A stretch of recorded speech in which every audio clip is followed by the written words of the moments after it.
Hey, what's up, HyperFast Agent Nation? I hope you guys are having a great week. Hope you had a great Monday. I love Mondays. I love all days. This week is pretty cool. I'm out here in Oregon at KERI's parents' family lake house. So you can see the beautiful lake behind me. I don't have the normal setup, so hopefully the sound is okay and the picture's okay.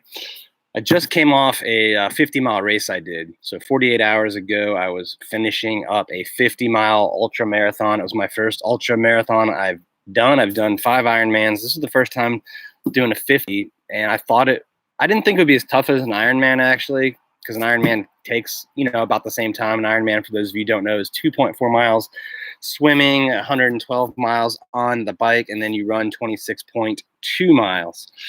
And I thought the Ironman would definitely be harder. And I think for some 50s that might be true. For this one, though, this was a tough 50-mile course. It was up and down, 2 mountain ranges, about 9,000 feet of elevation gain and loss.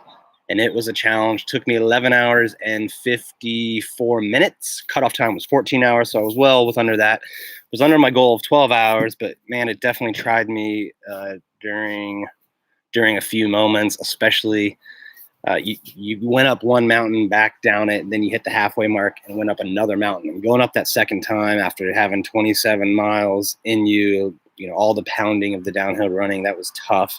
The second mountain was a little bit steeper than the first.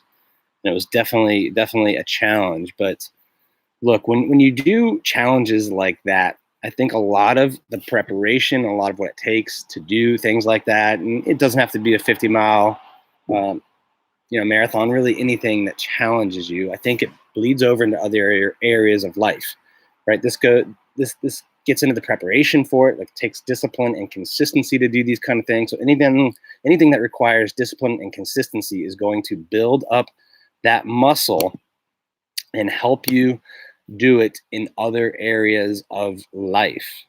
So if you can set time every day, right, to write a book, to train for a race, right, that is going to help you get in a routine every day where you're doing habits that will build your business, build your relationships.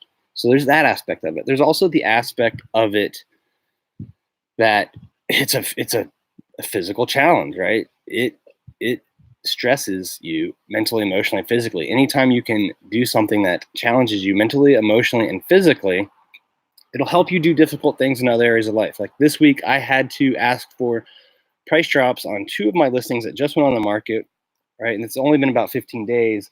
But in my market, if in this particular area, these 2 listings, I know if I don't get an offer in 15 days, I'm probably overpriced. So I had to ask for the offer or the price drop. And I knew that might make the sellers upset, but that doesn't seem as bad when I'm comparing it to the thought of running 50 miles, right? So challenges help you get over other fears, I think, right? It builds up your muscle of just overcoming fears, overcoming tough things, like getting told no 50 times, when you're auto dialing expireds and withdrawals. That doesn't seem so bad when you compare it to running up and down a mountain, right? I think these challenges really help us in so many other areas in life. Now, back to that price drop, because that's important. I think a lot of people put that off. It's one of the most common things I think you see agents that are starting to have some level of success or are very successful already put off, because it's a challenge, right? It's something went wrong if you're asking for a price drop. Either you weren't upfront enough about how much they should list it for, the marketing wasn't there, the market changed, right? Sometimes it's not your fault, but in reality, like, something went wrong. I'm trying to turn here because of the sun. So something went wrong if you have to ask for a price drop. So no one likes to do it. But the worst thing would be to keep it on the market, right, and not get the results that you and your seller deserve. When you do ask for the price drop, guys, it helps a lot. It helps a lot if you have been doing the things that should get it to sell, right? So we've been doing the marketing for this. We put out good YouTube videos. We promoted it. We got a ton of views there. We promoted it, multiple open houses, got 10 or more people at a lot of the open houses. right? So you got to do that stuff if you want to, go in and be able to successfully ask for the price drop and maintain a good relationship. But you also have to communicate that stuff, right? Communication is key when it comes to price drops. So you can do all of this amazing marketing and behind the scenes stuff, but if your sellers don't know that you're doing it, you might as well not have been doing it at all, right? So asking for the price drop is a lot easier if you're already communicating the results. If you tell them, like, yeah, we put this YouTube video out, a few hundred people watched it, we got 1,000 views on Zillow, right? We got this many phone calls, this many agent showings, 10 people came to the open house. This was the feedback from those buyers. They are not interested because of A, B, and C, right? We can't change A, B, and C about your house, so we need to expand the buyer pool by lowering the price, right? That's basic fundamentals with any and every price drop. You're gonna have to get people in there. If you're not getting people in there, did you do the marketing to get the people in there? If you did the marketing to get the people in there and you're not getting the any offers, well, is there something wrong with the house that can be fixed? Sometimes yes, sometimes no, right? And most of the time probably no. And if you can't fix things that are wrong with the house, you're gonna have to drop the price if you've been doing the right marketing to expand the buyer pool to get more people in there that will overlook what the other people at the higher price did not want to do. I see a couple people on here, guys. If you got any questions about anything, please let me know. Love to help you with anything and everything going on in your business. We've been talking price drops, right? We've also been talking about how challenges like running, 50-mile ultramarathons or Ironmans or really anything you do that challenges you physically, mentally, emotionally, that helps you in all areas of life, especially your business, right? One of the reasons why is because it gets you in the routine of being disciplined and doing things over and over and over again. And that's really consistent effort is the biggest driver of success in anything that you do. So I think a lot of the reasons why I'm drawn to Ironman, to ultra marathons, is because in the last 50 to 100 years, 200 years, society is getting easier.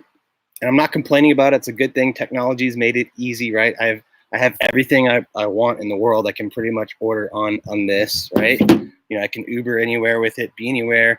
I can buy a plane ticket, be across the country the next day. I can order my dinner on there. So all that stuff's great, but it also makes us a little softer because we don't have to struggle for things, right? We don't have to struggle for basic survival like a lot of our, sorry, I'm moving here, trying to get in the best position with the sun and the shadow, but we don't have to struggle like people 100 years ago did in the same way, shape, or form. Like there's never been a better time to be alive, I think, than right now. Never been more opportunity than right now. Maybe this is better.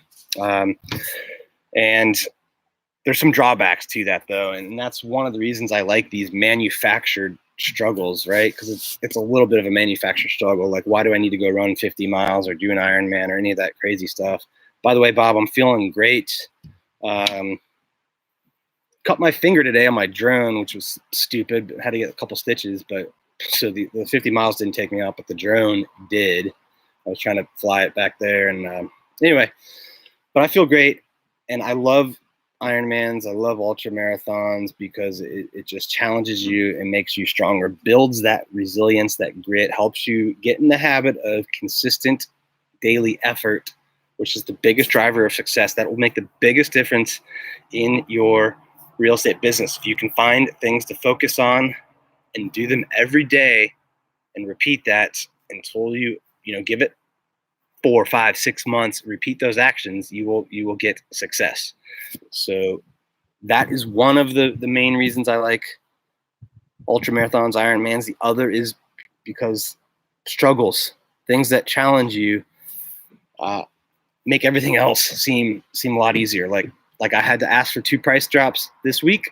I got both of them. One of them wasn't as much as I wanted. That one didn't get an offer. The other one did, right? But having that conversation with the sellers was easy, right? Especially when you think about doing a 50-mile race, right? Getting rejected by someone at a listing appointment is easy when you think about some of the physical and mental, emotional struggles that come with these bigger challenges that we can seek out. So that kind of those kind of struggles make these other rejections just so much easier. And it really, I've put a lot out on my Instagram account. If you guys aren't following me there, please do and share it with other people. But I've put a lot out there about facing failures and how we all fail. The difference between successful people and unsuccessful people is that successful people use those failures as a learning experience to move ahead and move onward and upward, and unsuccessful people take them as setbacks, right? And let them weigh them down, right? So my big points today, other than specific to real estate, the big one was communicate to your sellers when you have listings about the marketing activity that you're doing and about what you're doing to sell their home. Because then if you don't get the offer in 15 days or 30 days, whatever the expected time frame is in your market, it makes the conversation to get the price drop a lot easier. All right. And, last kind of point here is doing big challenges is going to help you in all areas of life. So seek them out, have fun doing it. If you got any questions, you're watching this later, put them in the comments. I will get back to them, answer them in the comments. You can also send me a message on my Instagram account, the Dan Lesniak. I will answer your comments and questions there. Tell other people about this YouTube channel. We're launching the HyperFast Sales Summit soon.